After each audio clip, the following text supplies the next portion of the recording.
It's a madhouse! It's a madhouse! It's a madhouse! Planet of the Apes had reached a pinnacle of success that no one could have predicted. It was now officially a phenomenon. And with audience interest at its peak, a meeting was called at 20th Century Fox between the producers and elated studio executives.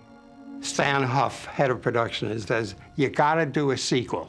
I said, "Stan, there's no way we can do a sequel. There's no place to go. I don't want to do a thing on Mars."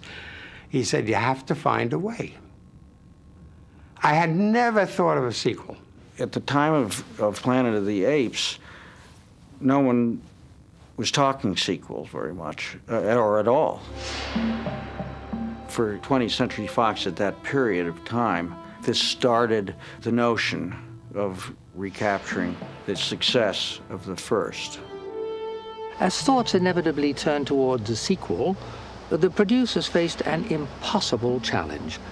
That half-buried Statue of Liberty had become a cinematic and cultural milestone, and it cast a very long shadow. How could anyone go beyond the film's apocalyptic vision? How could they go beyond the Planet of the Apes? With studio pressure mounting for a sequel, Jacobs returned to two of the men who had helped make the original film so successful, Rod Serling and Pierre Boulle. During the next few months, both men submitted a wide range of proposals. Jacobs rejected them all, feeling the concepts did not provide the kind of visual shocks that had made the original so successful. Planet of the Apes was indeed proving a hard act to follow, until associate producer Mort Abrams went to London and met with Academy Award-winning screenwriter and poet Paul Dane. Dane was known for his work on Cold War suspense thrillers like The Spy Who Came In From the Cold. He was also famous for co-writing the James Bond classic Goldfinger.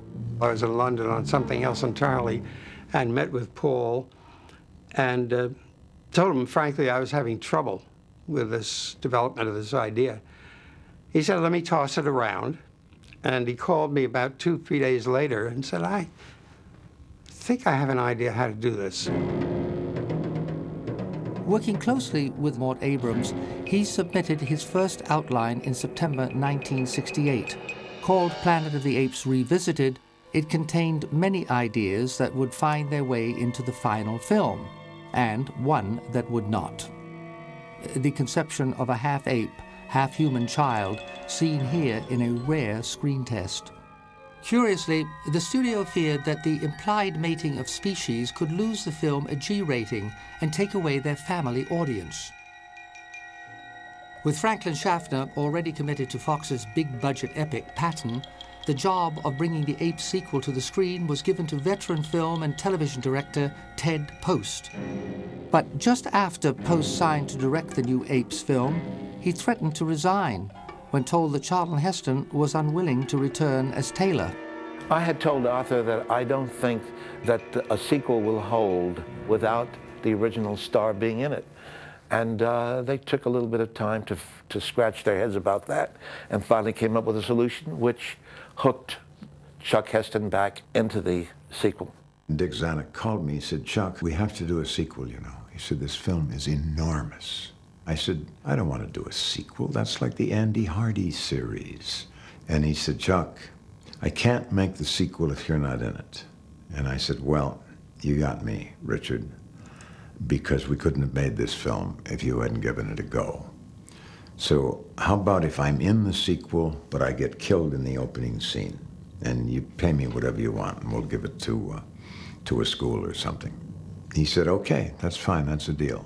And then as the script developed, he called and said, "Chuck, how about if we have you disappear in the first scene, and then you're killed in the last scene?" And I said, "Yeah, I guess. Okay, fine. What the heck." With the Heston crisis resolved, the production team still faced one final hurdle: the studio's insistence on a reduced budget.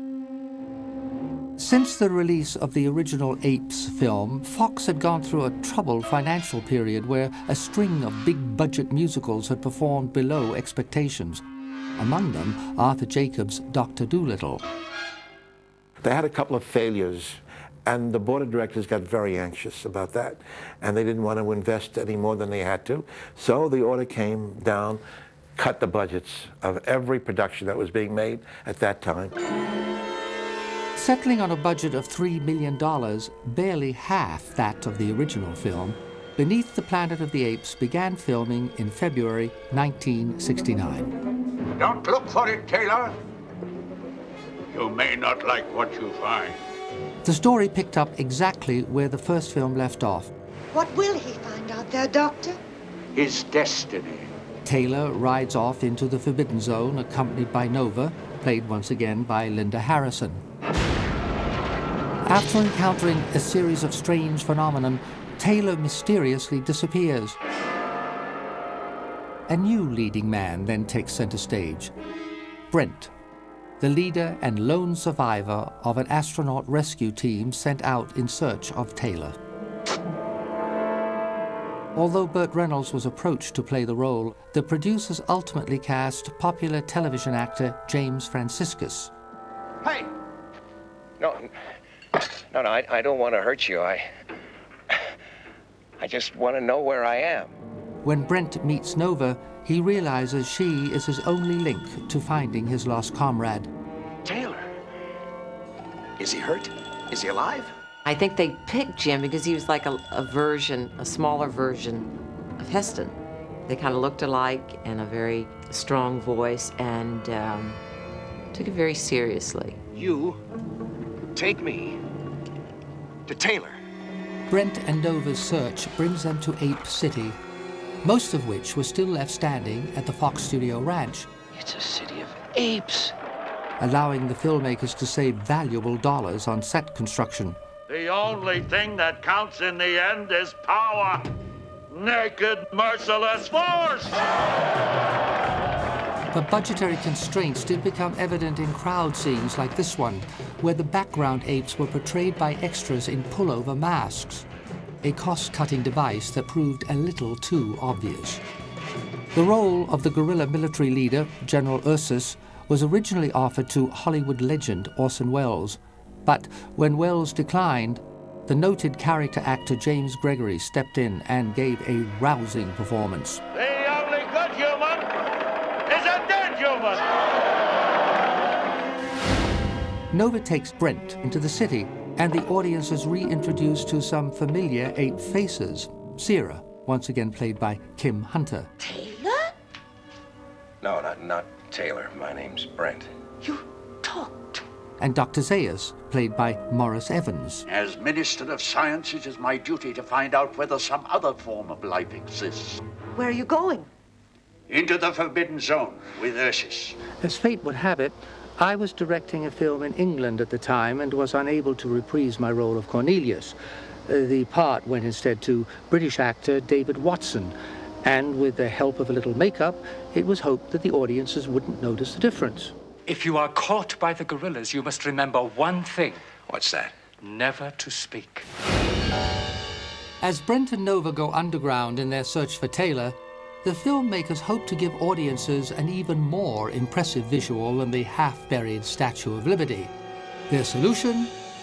Bury the whole city of New York. It was done almost for free. I got photos out of books and kind of imagined angles that would work, and I wrote a letter to the studio in New York and asked them to specifically shoot these pictures.